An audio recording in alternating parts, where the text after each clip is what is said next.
मसहब अब ये जो मुफ़ाहमत की ख़बरें अब आ रही हैं, जैसे अली ज़फ़र साहब की जो टोन है वो बदली है। फिर आप देखें कि मोहम्मद अली दुरानी साहब जो हैं वो एक सिंसियर एफ़र्ट वो कहते हैं कि वो कर रहे हैं। तो आपको लगता है कि ये एफ़र्ट्स जो हैं ये कामयाब हो सकती हैं? और दूसरी जानिब केसेस हैं, मसलन साइफ़र का जो केस है उसको तो बहुत वो 30 दिन का कानून भी है जो नया कानून बना है, 30 दिन के अंदर अंदर उसको वाइंड अप करना है। शुक्रिया आसमा। मुझे मुझे नहीं लग रहा कि मफ़ाहमत की अपने से ही कोई किसी ने कहा हो कि कोशिश कर रहे हैं, क्योंकि जो ग्राउंड पे सूरत हाल नज़र आ रही है वो उसमें कहीं भी ऐसी इंडिकेशन नहीं मिल रही कि जिसकी बिना पे कोई ये कह सके कि मफ़ाहमत की तरफ कोई चीज़ होती है। उसके कोई ऑप्टिक्स होते हैं, कोई आप कॉन्फिडेंस बिल्डिंग मेजर्स होते हैं।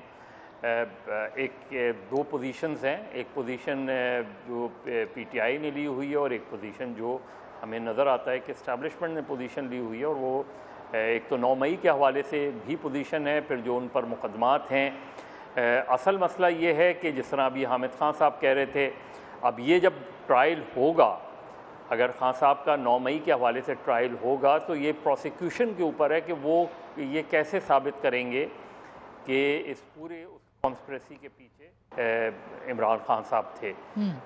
जब वो चीज़ें सामने आएंगी, वो कोई अगर उनके पास एविडेंसेस हैं ऐसे, तो फिर हम किसी जजमेंट पे पहुंच पाएंगे।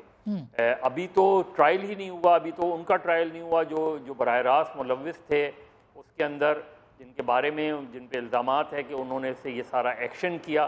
तो अभी तो एक्शन वालों के ही ट्रायल नहीं शुरू हुआ।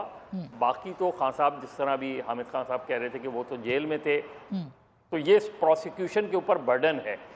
तो और पॉलिटिकली हमें क्या नज़र आ रहा है? पॉलिटिकली नज़र ये आ रहा है कि कहीं भी तहरीक इंसाफ की जो लोग रिहा होते हैं उन्हें दोबारा गिरफ्तार कर लिया जाता है। अभी ख़वातीन रिहा हुई, उन्हें दोबारा गिरफ्तार कर लिया गया। सनम जावेद तो जो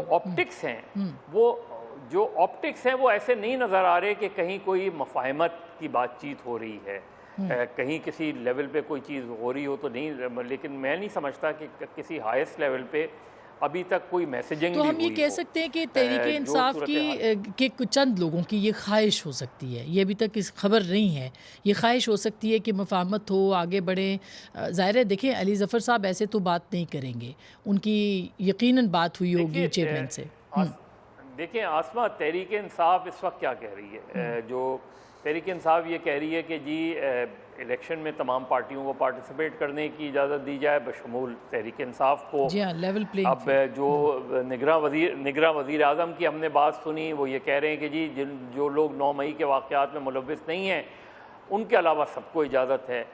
लेकिन हमें वो अभी भी जब एक मरतबा इलेक्शन शेड्यूल का ऐलान होगा, कैंपेन का आगाज़ होगा और नॉमिनेशन वगैरह का आएगा, तो हमें नज़र आ जाएगा कि तहरीक इंसाफ के लिए कितना स्पेस है या दीगर जमातों के लिए। अभी जो सूरत हाल है, अभी जब हम बात कर रहे हैं, तो मुझे ऐसे कोई ऑप्टिक्स नज़र नहीं आते, कोई ऐसी इन्फॉर्मेशन नज़र नहीं आती जिसके बिना पे ये बात की जा सके कि कहीं ना कहीं कोई मफ़ाहमत की जो है राहें खुल रही हैं।